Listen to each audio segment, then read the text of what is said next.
నమస్కారం ETV news కు స్వాగతం. ముందుగా ముఖ్యాంశాలు.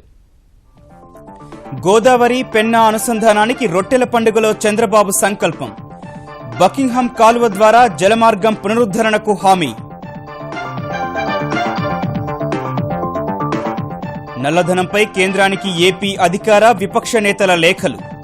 500, 1000 నోట్ల నిషేధానికి చంద్రబాబు సూచన. పన్ను వివరాల బహిర్గతంపై జగన్ అనుమానాలు. తెలంగాణ కొత్త జిల్లాలో కలెక్టర్ల దృష్టి. అధికారులతో ముమ్మర సమీక్షలు. అభివృద్ధి సంక్షేమ పథకాల అమలుపై మార్గనిర్దేశనం. అమెరికాలో తెలంగాణ పరిశ్రమల శాఖ మంత్రి కేటీఆర్ పెట్టుబడుల వేట. అవకాశాలు సద్వినియోగం చేసుకోవాలని దిగ్గజ సంస్థలకు ఆహ్వానం. పార్లమెంటు శీతాకాల సమావేశాల షెడ్యూల్ ఖరారు. నవంబర్ 16 నుంచి డిసెంబర్ 16 వరకు నిర్వహణ. లక్షిత దాడులపై దద్దరిల్లే అవకాశం. ఫెడరల్ రిజర్వ్ వడ్డీ రేట్లు పెంచుతుందనే అంచనాతో స్టాక్ మార్కెట్లలో అమ్మకాలు. ఒక్కరోజే 439 పాయింట్లు క్షీణించిన సెన్సెక్స్. సాహిత్య రంగంలో తొలిసారి గీత రచయితకు నోబెల్. అత్యున్నత పురస్కారానికి ఎంపికై చరిత్ర సృష్టించిన అమెరికా గీతకారుడు బాబ్ డిలాన్.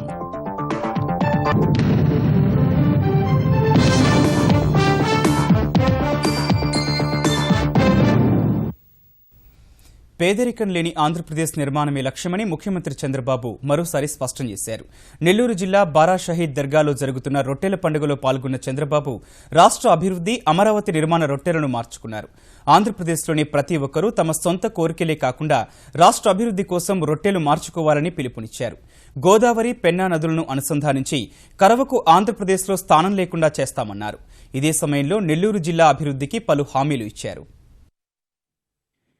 నెల్లూరు జిల్లాలో 8 దశాబ్దాలకు పైగా నిర్వహిస్తోన్న రొట్టెల పండుగను గతేడాది నుంచి రాష్ట్ర పండుగగా జరుపుతుండగా ఈసారి ముఖ్యమంత్రి చంద్రబాబు హాజరయ్యారు. బారా షహీద్ దర్గాను సందర్శించి ప్రత్యేక పూజలు చేసిన ఆయన స్వర్ణాల చెరువులో రొట్టెల మార్పిడి కార్యక్రమంలో పాల్గొన్నారు. రాష్ట్ర అభివృద్ధి, అమరావతి నిర్మాణ రొట్టెలు తెలుగుదేశం నాయకుడు అదాల ప్రభాకర్ రెడ్డి నుంచి మార్చుకున్నారు. నెల్లూరు రొట్టెల పండుగ మత సామరస్యానికి ప్రతీకని చెప్పిన చంద్రబాబు ఇదే స్ఫూర్తిని కొనసాగించాలని పిలుపునిచ్చారు. బారా షహీద్ దర్గాను మరింత అభివృద్ధి చేస్తామని చెప్పిన చంద్రబాబు తెలుగుదేశం ప్రభుత్వం అమలు చేస్తోన్న సంక్షేమ కార్యక్రమాలను వివరించారు. గోదావరి, పెన్నా నదులు అనుసంధానిస్తామంటూ సంకల్పం తీసుకున్నారు. ఒక పక్కన పెన్నా నది ఇక్కడికి వస్తుంది, పక్కనే సంగం బ్యారేజ్ ఉంది, ఇంకో పక్క నెల్లూరు బ్యారేజ్ ఉంది. వీటి రెంటికి కూడా 350 కోట్ల రూపాయలు దగ్గర ఖర్చు పెట్టి మార్చి లోపల పూర్తి చేస్తామని కూడా మేము ఇస్తున్నా. అదే మరిగా గోదావరి, కృష్ణా నదుల అనుసంధానం చేశాం. పట్టిసీమ ద్వారా 2 నదులు కలిపాం. ఈ రొట్టెల పండగ సందర్భంగా మరొక సంకల్పం చేస్తున్నాను. గోదావరి, పెన్నా నదులు కలుపుతాం. నీటి ఎద్దడి లేకుండా చేస్తాం. బకింగ్హామ్ కెనాల్ ని పూర్తిగా రిపేర్ చేసి పాండిచ్చేరి నుంచి, చెన్నై నుంచి కాకినాడ వరకు తీసుకెళ్తాం. భద్రాచలం తెలంగాణ కూడా తీసుకెళ్లి 4 రాష్ట్రాలకు అనుసంధానం చేస్తామని చెప్పి కూడా నేను మీకు తెలియజేస్తున్నాను. ఇదే సమయంలో నెల్లూరు జిల్లా అభివృద్ధికి చేపట్టే పలు కార్యక్రమాలను వివరించిన చంద్రబాబు అన్ని వనరులను సమర్థంగా వినియోగిస్తే నెల్లూరు మెగా సిటీ స్థాయికి అభివృద్ధి చెందుతుందన్నారు. జిల్లాలో కృష్ణపట్నం ఉంది. దీనివల్ల నెల్లూరు ఒక మెగా సిటీగా తయారవుతుంది. ఇక్కడ పిల్లలు వేరే ప్రాంతాలకు ఉద్యోగాలకు పోవలసిన అవసరం లేదు. వేరే ప్రాంతాల వాళ్లే ఇక్కడికి ఉద్యోగాలకు వస్తారు. మైపాడు బీచ్ గాని, పులికాట్ లేక్ గాని, ఐలాండ్స్ కూడా ఉన్నాయి. ఇవి అభివృద్ధి చేసుకుంటే ఉద్యోగాలు వస్తాయి, ఆదాయం పెరుగుతుంది. దీన్ని పెద్ద ఎత్తున చేసుకోవాల్సిన అవసరం ఉంది. తెలుగుదేశం ప్రభుత్వం అధికారంలోకి వచ్చిన తర్వాత మైనారిటీల సంక్షేమానికి బడ్జెట్లో అత్యధిక నిధులు కేటాయిస్తున్నట్లు చంద్రబాబు గుర్తు చేశారు. దేశంలో నల్లధనంపై నియంత్రణ కోరుతూ ముఖ్యమంత్రి చంద్రబాబు ప్రధాని నరేంద్ర మోదీకి లేఖ రాశారు. దేశ ఆర్థికాభివృద్ధికి నల్లధనం గుదిబండలా మారుతోందని తన లేఖలో పేర్కొన్న చంద్రబాబు నల్లధన నిర్మూలనకు పలు సూచనలు చేశారు. అన్ని రంగాల్లో నగదు లావాదేవీలపై నియంత్రణ ఉండాలని తెలిపిన చంద్రబాబు ఆ దిశలో చర్యలు తీసుకోవాలని కోరారు. ఇందుకు 1000, 500 నోట్ల రూపాయలను నిషేధించాలని సిఫారసు చేశారు. ఆర్థిక లావాదేవీలన్నీ బ్యాంకుల ద్వారానే జరిగే విధంగా కేంద్రం చర్యలు తీసుకోవాలని చంద్రబాబు ప్రధాని మోదీకి రాసిన లేఖలో పేర్కొన్నారు. ఆదాయం వెల్లడి పథకంలో వివరాలు తెలిపిన వారి జాబితా వెల్లడించాలని ప్రధాని నరేంద్ర మోదీకి ఆంధ్రప్రదేశ్ ప్రతిపక్ష నేత వైకాపా అధ్యక్షుడు వైఎస్ జగన్ విజ్ఞప్తి చేశారు. ఈ మేరకు ప్రధానికి 2 పేజీల లేఖ రాశారు. ఆదాయం వెల్లడించిన వారి వివరాలు బయటకు చెప్పబోమని సిబిడిటి స్పష్టం చేసినప్పటికీ ఎన్డీఏ ప్రభుత్వంలో ఉన్న తెలుగుదేశం అధ్యక్షుడు ముఖ్యమంత్రి చంద్రబాబు కొందరి వివరాలు వెల్లడించడంపై జగన్ అభ్యంతరం వ్యక్తం చేశారు. తెలుగు రాష్ట్రాల్లోని ఓ వ్యక్తి 10,000 కోట్ల రూపాయల నల్లధనాన్ని వెల్లడించారని చంద్రబాబు తెలపడంలో అర్థమేంటని ప్రశ్నించారు.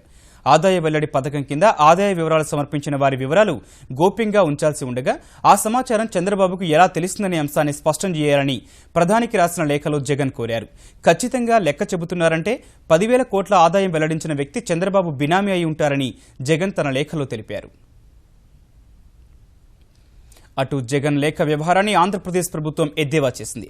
నల్లధనం వివరాలపై ప్రధానికి ముఖ్యమంత్రి చంద్రబాబు లేఖ రాసిన తర్వాతే జగన్ కేంద్రం వద్దకు ఎందుకు వెళ్లాల్సి వచ్చిందని ఆంధ్రప్రదేశ్ ఆర్థిక శాఖ మంత్రి యనమల రామకృష్ణుడు ప్రశ్నించారు. చంద్రబాబు ఆరోపించినట్టు 10,000 కోట్ల రూపాయల తనవే అనే విషయం బయటపడుతుందనే భయంతోనే జగన్ ప్రధానికి లేఖ రాశారని యనమల ఆరోపించారు. అంటే భుజాలు తడుకోవడానికి కారణం ఏంటంటే ఈ హిస్టరీ అటువంటిది. 43,000 కోట్లు అటాచ్మెంట్ జరిగింది. ఎక్కడ ఉందా డబ్బు, ఎక్కడున్నాయి ఆస్తులు, అది తెలుసుకోకుండా ఊరికే లెటర్ రాయడం. ముందే రాసి ఉండొచ్చు కదా. ఈయన గొప్పవాడైతే మేము ఒక మంచి గుడ్ కాజ్ గురించి రాస్తే ఆయన ఎదురుతో ఆయన లెటర్ రాయాల్సిన పని ఉంది. అందుకనే దొంగ భుజాలు తడుకున్నట్టుంది అంతే. పరిపాలనా సౌలభ్యం కోసం తెలంగాణలో ఏర్పాటు చేసిన నూతన జిల్లాల్లో పాలన పరుగులు పెడుతోంది. కొత్తగా బాధ్యతలు స్వీకరించిన కలెక్టర్లు, ఎస్పీలు, ఇతర అధికారులు క్షేత్రస్థాయిలో పర్యటిస్తూ జనంతో మమేకమవుతున్నారు. తెలంగాణ ప్రభుత్వం ప్రతిష్టాత్మకంగా చేపట్టిన మిషన్ కాకతీయ, మిషన్ భగీరథతో పాటు పలు పథకాలపై సమీక్షలు నిర్వహిస్తూ అభివృద్ధి పనులపై అధికారులకు సూచనలు చేశారు.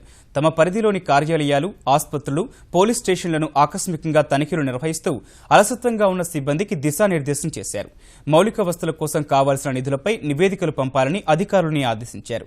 సూర్యాపేట జిల్లా కలెక్టర్ కార్యాలయంలో విద్యుత్ శాఖ మంత్రి జగదీష్ రెడ్డి పలు అభివృద్ధి పనులపై సమీక్ష నిర్వహించగా, నిర్మల్ కలెక్టరేట్లో దేవాదాయ శాఖ మంత్రి ఇంద్రకరణ్ రెడ్డి సమీక్ష నిర్వహించి జన సమస్యలు పరిష్కరించడానికి అధికారులు ముందుండి నడవాలని కోరారు. కలెక్టర్ గారు కూడా మంచి మంచి ప్రణాళికలు తయారు చేసి ప్రజల దగ్గరికి, రైతులకు, మున్సిపాలిటీ ఉన్నటువంటి వారికి, చిరు వ్యాపారస్తులకు కానీ, ఎస్సీ, ఎస్టీ, బీసీ, మైనార్టీస్ కు వీళ్ళందరికీ సంక్షేమం ఏ విధంగా మనం ముందు తీసుకెళ్తాం అనేది కూడా ఆలోచిస్తారు. మీరు మీ ఆఫీసర్స్ కూడా ఉన్నారు. మనం కొత్త కొత్త ప్రణాళికలు తయారు చేసి ప్రభుత్వం నుంచి తీసుకొచ్చి మన ఆ ఫలాలను పేద ప్రజలకు అందించినట్టయితే మన శాశ్వతంగా ప్రజలు గుర్తుంచుకుంటారు. హైదరాబాద్లో కాలుష్యాన్ని తగ్గించే ఉద్దేశంతో ఔషధ కంపెనీలను ఔటర్ రింగ్ రోడ్డు వెలుపలకు తరలించాలని భావిస్తోన్న తెలంగాణ సర్కారు ఈ దిశలో మార్గదర్శకాలు రూపొందించేందుకు సహకరించాలని అమెరికా ఫార్మా పరిశోధన, తయారీ సంస్థలను కోరింది. ఈ మేరకు అమెరికా పర్యటనకు వెళ్లిన తెలంగాణ పరిశ్రమల శాఖ మంత్రి కేటీఆర్ ప్రముఖ ఫార్మా కంపెనీలైన Pfizer, Eli Lilly, Alexion, Merck, Amgen వంటి సంస్థలకు చెందిన ప్రతినిధులతో సమావేశమై తెలంగాణ పారిశ్రామిక విధానం, ఫార్మాసిటీ వివరాలను వివరించారు. అమెరికా పర్యావరణ పరిరక్షణ సంస్థ ప్రతినిధులతో సమావేశమైన KTR Cleveland motor cycle work company CEO Jonathan, కమ్యూనిక్లిక్ ప్రతినిధి రామ్రెడ్డిలను కూడా కలిసి హైదరాబాద్లో తమ ఉత్పత్తి కేంద్రాలు ప్రారంభించాలని కోరారు. ఇందుకు వారు సుముఖత వ్యక్తం చేశారు. బోయింగ్ అంతర్జాతీయ అధ్యక్షుడు బెర్ట్రాండ్ మార్క్ ఎలెన్తో సమావేశమైన కేటీఆర్ హైదరాబాద్ ఏరోస్పేస్ సిటీలో బోయింగ్ సంస్థకు మరింత సహకరించేందుకు సిద్దమని తెలిపారు. ఏరోస్పేస్ రంగంలో విద్యార్థులు, యువతకు శిక్షణ ఇచ్చి నైపుణ్యాభివృద్ధి చేసే అంశంపై చర్చించారు.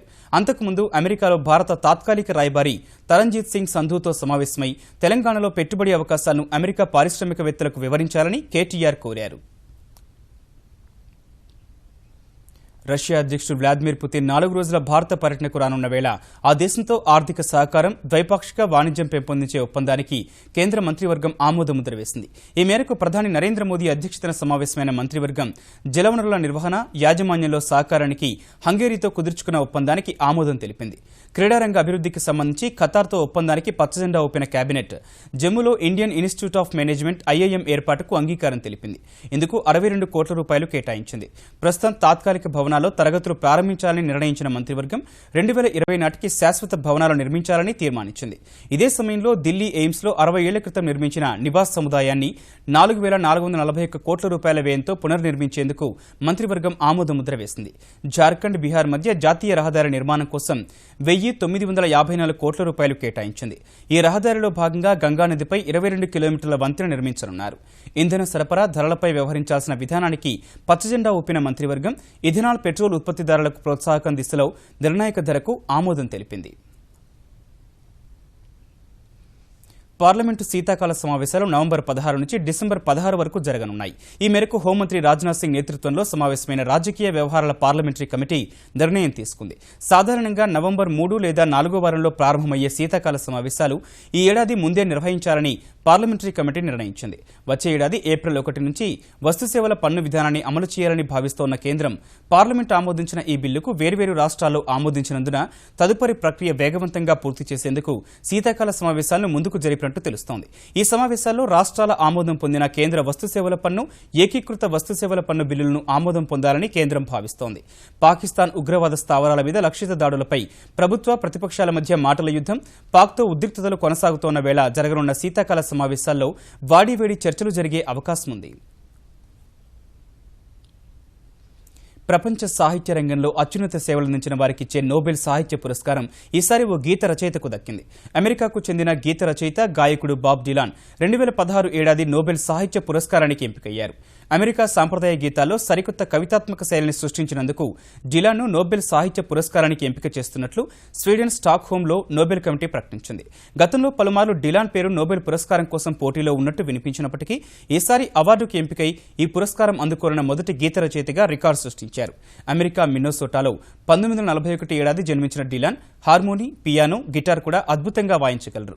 ఈ పురస్కారం కింద డిలాన్కు $9,27,740 నగదు బహుమతి దక్కనుంది.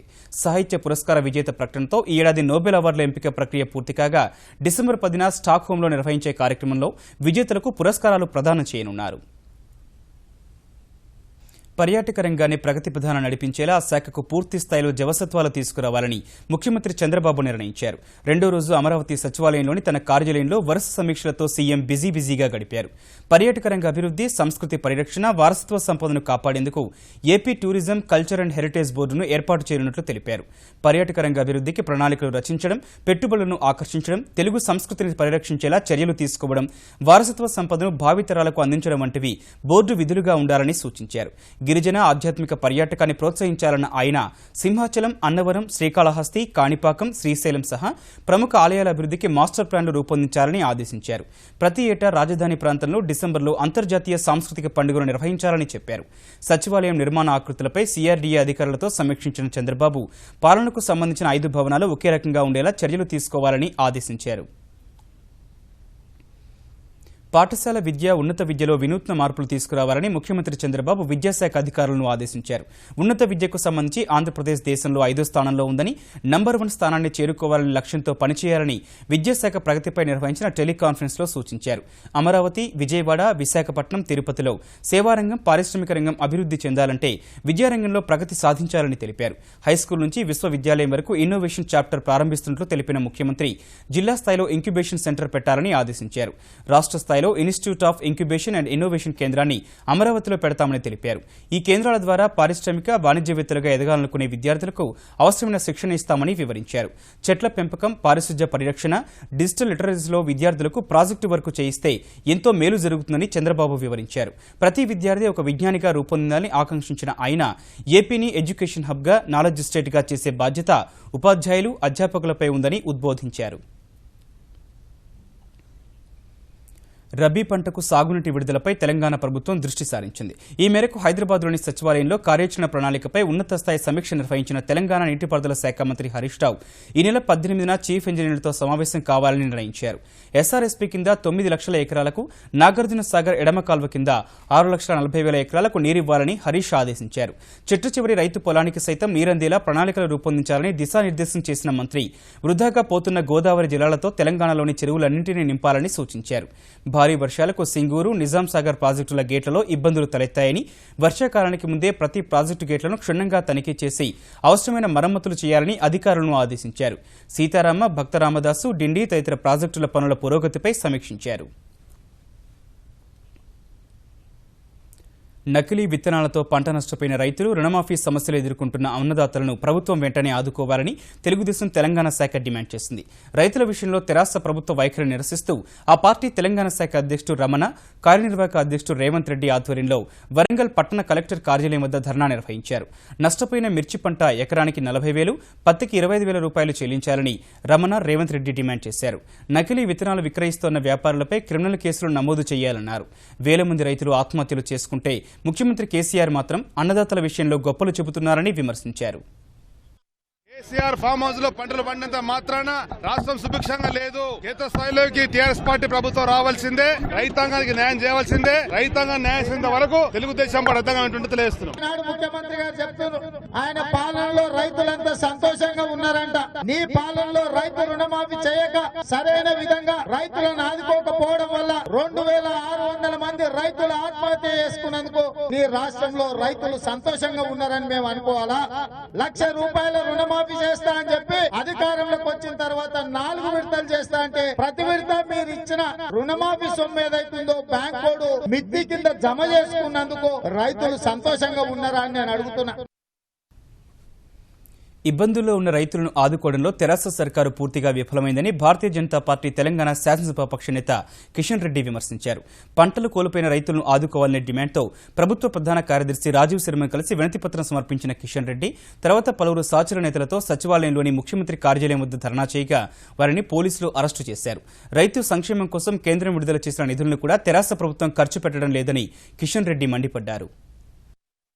కేంద్ర ప్రభుత్వం విడుదల చేసినటువంటి 791 కోట్లు 6 నెలలైనా ఇంతవరకు ఒక్క రూపాయి కూడా మరి ఏ ప్రభుత్వానికి ఇవ్వలేదు. రాష్ట్రంలో మరి రుణాలు అందుబాటులో రావడం లేదు, విత్తనాలు విపరీతంగా సబ్సిడీ ఇవ్వడం లేదు, రుణమాఫీ కారణంగా సరిగ్గా చేయని కారణంగా రైతులు ఇబ్బందులు పడతా ఉన్నారు. కాబట్టి ఈ విషయాలపైన ఈ రోజు మేము చీఫ్ సెక్రటరీని కలిసినా ఏ రకమైనటువంటి హామీ ఇవ్వలేకపోయారు. సికింద్రాబాద్ మోండా మార్కెట్ వద్ద విషాదం చోటు చేసుకుంది. పాత గాంధీ ఆసుపత్రి వద్ద మెట్రో రైల్ పిల్లర్ కోసం తవ్విన గుంతలో పడి ఓ 6 ఏళ్ల బాలుడు చనిపోయాడు. బోయగూడకు చెందిన వితంతు మహిళ తన కుమారుడు నరసింహను తన వెంట తీసుకొనొచ్చి పాత గాంధీ ఆసుపత్రి వద్ద ఫుట్పాత్పై పాత బట్టలు విక్రయిస్తుంటుంది. ఈ మధ్యాహ్నం ఆమె బట్టలు విక్రయిస్తుండగా బాలుడు ఆడుకుంటూ వెళ్లి ఇటీవల కురిసిన వర్షాలకు నిండిన గుంతలో పడిపోయాడు. కుమారుడు కనిపించక అనుమానంతో గుంత వద్దకు వెళ్లి చూసిన తల్లికి బాలుడు తేలియాడుతూ కనిపించాడు. ఇది తెలిసి అక్కడకు చేరుకున్న మోండా మార్కెట్ పోలీసులు బాలుని గాంధీ దవాఖానకు పంపించగా అప్పటికే చనిపోయాడని వైద్యులు తెలిపారు. ఈ ఘటనపై స్పందించిన తెలంగాణ పశుసంవర్ధక శాఖ మంత్రి Talasani Srinivas Yadav metro rail MD NVS రెడ్డికి ఫోన్ చేసి బాధిత కుటుంబానికి పరిహారం చెల్లించాలని ఆదేశించారు. మేడ్చల్ జిల్లాలోని ఎల్లంపేటలో సంచలనం సృష్టించిన చిన్నారి లక్ష్మీప్రసన్న హత్య ఉదంతం మిస్టరీగా మారింది. అతి కిరాతకంగా చిన్నారి గొంతు మణికట్టు కోయడమే కాకుండా పళ్లు పీకేసి అత్యంత పైశాచికంగా హత్య చేయడం అందరి హృదయాలను కలిచివేస్తుండగా ఈ ఘాతుకం ఎవరు చేశారనే అంశం పోలీసులకు అంతుచిక్కడం లేదు. తమకు ఎవరితో శత్రుత్వం లేదని తల్లిదండ్రులు చెప్పడం, ఆ కాలనీలో సీసీ కెమెరాలు కూడా లేకపోవడం ఈ కేసును ఛేదించడం పోలీసులకు సవాల్గా మారింది. ఎవరు చంపారు, ఎందుకు చంపారు కూడా మాకేం అసలు అర్థం కావట్లేదు. పోనీ నాకు ఏమన్నా శత్రువులు పగోళ్ళు ఉన్నారంటే అనుకోవచ్చు, నాకు శత్రువులు పగోళ్ళు ఎవరు లేరు. నా దగ్గరికి ఎవరు గొడవకు రారు, నేను పడిన అసలు. నేను వస్తా, పిల్లలతో సరదాగా ఉంటా, వాళ్ళతోనే కాలక్షేమం చేస్తా, మళ్ళీ పొద్దున్న లేచి డ్యూటీకి వెళ్ళిపోతాం. మా భార్యను డ్యూటీ తినిపిస్తా అంతే. ప్రస్తుతానికి చుట్టుపక్కల వ్యక్తులు సాక్షుల వరకే ప్రశ్నించడం జరిగింది. ఎవరు కూడా ఈ కేసుకు కీలకంగా పనికొచ్చే సమాచారం అనేది చెప్పలేదు. మాకు సాధ్యమైన అన్ని కోణాల్లో దర్యాప్తు చేసి నిందితులు ఎవరో తేల్చేందుకు ప్రయత్నిస్తున్నాం. సుప్రీంకోర్టు ప్రధాన న్యాయమూర్తి జస్టిస్ టీఎస్ ఠాకూర్, సుప్రీంకోర్టు న్యాయమూర్తి జస్టిస్ ఎన్వి రమణ, ముఖ్యమంత్రి చంద్రబాబు ఈ సాయంత్రం తిరుమల శ్రీవారిని దర్శించుకున్నారు. ముందుగా వైకుంఠం క్యూ కాంప్లెక్స్ నుంచి ముఖ్యమంత్రి ఆలయానికి చేరుకున్నారు. మహద్వారం గుండా ఆలయానికి చేరుకున్న సుప్రీంకోర్టు ప్రధాన న్యాయమూర్తికి ధ్వజస్తంభం వద్ద ముఖ్యమంత్రి స్వాగతం పలికారు. ప్రధాన న్యాయమూర్తి జస్టిస్ ఎన్వి రమణ, ముఖ్యమంత్రి కలిసి శ్రీవారి సన్నిధికి చేరుకుని పూలంగి సేవలో పాల్గొన్నారు.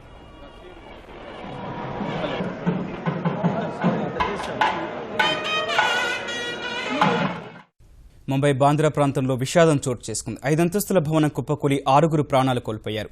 బెహరంపడ మురికివాడల వద్ద ఇవాళ మధ్యాహ్నం జరిగిన ఈ దుర్ఘటనలో చనిపోయిన వారిలో 2 బాలురు 2 బాలికలు ఉన్నారు. ఈ సమాచారం అందుకున్న వెంటనే ఘటనా స్థలానికి చేరుకున్న అగ్నిమాపక సిబ్బంది సహాయ చర్యలు చేపట్టారు. శిథిలాల నుంచి 2 పిల్లలు సహా 5గురిని రక్షించారు. గాయపడ్డ వారిని ఆసుపత్రికి తరలించారు. సహాయ చర్యలు ఇంకా కొనసాగుతున్నాయి. అమెరికా ఫెడరల్ రిజర్వ్ వడ్డీ రేట్లు పెంచవచ్చనే అంచనాల మధ్య అన్ని రంగాల్లో మదుపరులు అమ్మకాలకు మొగ్గు చూపగా దేశీయ స్టాక్ మార్కెట్లు ఇవాళ భారీ నష్టాల్లో ముగిశాయి. 2016-17 ఆర్థిక సంవత్సరం 2వ త్రైమాసికం ఫలితాలు వెలువనున్న తరుణంలో మదుపరులు ఆచితూచి వ్యవహరించగా సెన్సెక్స్ ఇవాళ 439 పాయింట్లు నష్టపోయింది. క్రితం సెషన్లో 21 పాయింట్లు లాభపడ్డ సెన్సెక్స్ ఈ ఉదయం 28,043 పాయింట్ల వద్ద కాస్త ఉత్సాహంగానే ప్రారంభమైంది. పారిశ్రామికోత్పత్తి వరుసగా 2వ నెలలో తగ్గుదల నమోదు చేసిన వేళ రియాల్టీ, ఆటో, లోహ, బ్యాంకింగ్ రంగాల్లో వాటాలు అమ్మేందుకు మదుపరులు తదుపరులు మొగ్గు చూపగా 27,564 పాయింట్ల కనిష్ట స్థాయికి క్షీణించింది. చివరకు 27,643 వద్ద స్థిరపడింది.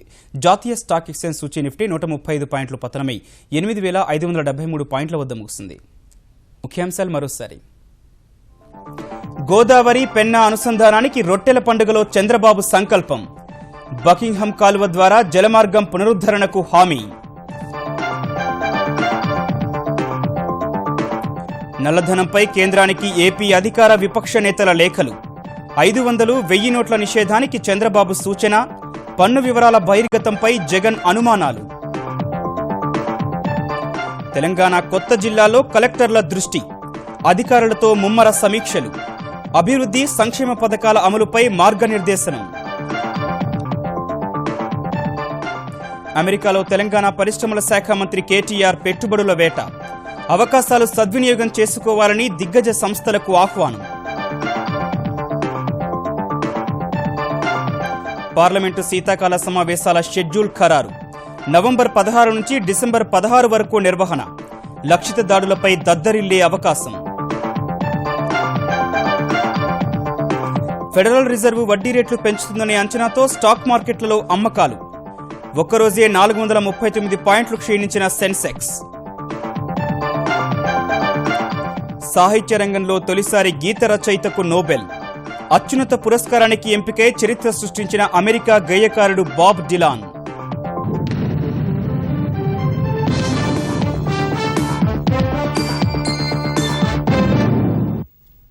ఈటీవీ న్యూస్ సమాప్తం. నమస్కారం.